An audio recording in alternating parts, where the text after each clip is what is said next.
안녕하세요 여러분, 여행을 읽어주는 남자 가이드 석입니다.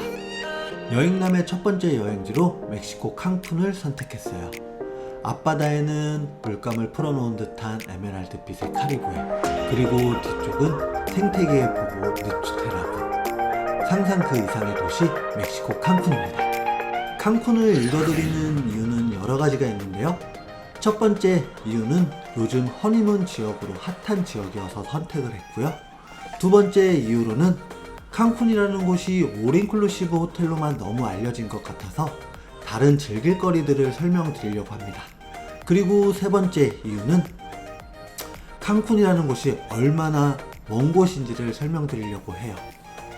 이 부분을 이제 망각하고 가시는 분들이 이제 비행 시간 내내 이제 후회를 하시거나 힘들어하는 경우를 정말 많이 봤어요. 그리고 가는 거는 이제 기대 심리 때문에 참을 수는 있지만은 여행을 마치고 칸쿤에서 인천 돌아오시는 비행 시간 동안에는 현실 복귀라는 생각과 같이 맞물려서 정말 힘드세요. 그래서 비행기를 얼마나 오래 타는지에 대해 설명을 드리고, 그리고 마지막으로 칸쿤 현지에서 주의하셔야 될 상황들을 설명드리겠습니다. 우선 칸쿤에 대해 간략하게 설명드릴게요. 칸쿤이라는 곳은 멕시코 유카탄 반도의 북쪽 멕시코만과 동쪽 카리브해가 만나는 곳에 위치해 있고요. 그리고 연평균 온도가 27도 정도로 휴양하기에 너무 좋은 곳이에요. 9월, 10월에는 허리케인이 오지만 그 기간에도 많은 관광객들이 칸쿤을 찾아요. 그러니까 허리케인 기간이라고 해서 한국의 장마 때처럼 하루 종일 비가 오는 것이 아니라 스콜성으로 1, 20분 쏟아졌다가 언제 비 왔냐는 듯이 또 개고 그러기 때문에 휴양으로는 아무 문제가 없으세요. 이상으로 간략하게 칸쿤 지역 정보를 마치고 본격적으로 설명 들어갈게요. 왜 허니무너들이 칸쿤을 많이 선택하실까요? 제가 여행업을 하면서 느낀 게 휴가 중에서 제일 길게 쓸 수 있는 게 허니문 휴가인 것 같아요. 그래서 평생 한 번뿐인 허니문을 뭔가 새롭고 특별한 것을 찾다 보니까는 멕시코 칸쿤을 선택하게 되시는 것 같아요. 그리고 말로만 듣고 사진으로만 보았던 카리브해를 내 눈으로 직접 보고, 그리고 칸쿤이 한국에서 많이 멀다고는 하는데 칸쿤에 도착해서 다음날 호텔 커튼을 여는 순간 그 피곤함이 쫙 풀립니다. 그리고 칸쿤은 아직 직항 노선이 없어서 한국 패키지 단체가 들어가기가 힘든 지역이에요. 그래서 하와이나 동남아 지역처럼 우리나라 사람들을 보기 힘든 지역 중에 하나예요. 칸쿤에서 보는 우리나라 사람들 대부분이 허니무너나 아니면은 미국 쪽에서 여행을 마치시고 칸쿤에서 휴양하기 위해 오시는 분들이 많은 것 같아요. 마지막으로 허니무너들이 선택하는 또 다른 이유는 호텔의 올인클루시브 서비스 때문에 많이들 선택을 하세요. 아침, 점심, 저녁, 음료, 주류, 룸서비스 등 다양한 서비스들이 포함되어 있어요. 그래서 먹는 걸로 눈치 보는 일 없이 두 분이서 편안하게 호텔에서 즐기실 수 있어요. 이런 이유들로 많은 허니무너들이 칸쿤을 선택하시는 것 같아요. 그리고 칸쿤을 읽어드리는 두 번째 이유는 칸쿤은 올인클루시브 서비스뿐만이 아니라 너무나 다양한 익스커션들이 있어요. 이 부분을 꼭 설명드리고 싶었는데, 기본적으로 바다에서 즐기실 수 있는 파라세일링, 스노클링, 스킨스쿠버 등은 기본적으로 하실 수 있고요. 그리고 이제 생태계 보고인 립추테 라군에서 직접 스피드보트를 몰고 남쪽으로 이제 맹글로 숲을 통과해서 스노클링 포인트에서 배를 정박하고 스노클링을 하고 돌아오는 익스커션이에요. 말로만 들어도 되게 환상적이실 거예요.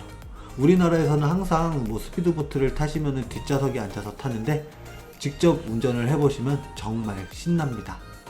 그리고 지금부터 설명드리는 익스커션은 칸쿤에서 정말 인기 많은 익스커션들을 소개시켜 드릴게요.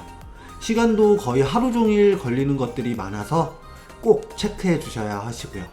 우선 세라를 말씀드릴게요. 세라는 자연적인 캐리비안 베이라고 생각을 하시는 게 쉬울 것 같아요. 그런데 규모가 어마어마하게 크겠죠? 호텔존에서 남쪽으로 차량으로 거의 한 2시간 정도 걸리는 곳에 위치해 있고, 세라 상품가에 이제 포함된 것이 식사도 포함되어 있고 음료 등이 포함되어 있어요. 그래서 이제 세라에 계시는 동안에 먹는 걱정 안 하셔도 되세요. 처음 이제 세라에 입장을 하게 되면은 구명조끼 입는 것부터 시작해서 튜빙을 하는데, 튜빙하는 중간중간에 이제 뭐 다이빙 하는 것도 있고 외줄 타는 것도 있고 뭐 짚라인 타는 것들 여러 가지가 있어요. 그리고 이제 뭐 거기도 이제 추가 비용이 되는 것들이 이제 별도로 있는데, 그거 같은 경우에는 쉽게 생각을 하시면은 이제 누군가가 나와 놀아준다거나 장비가 필요하다거나 남의 도움이 필요한 것 같은 경우에는 추가 비용이 된다고 생각을 하시면 될 것 같아요.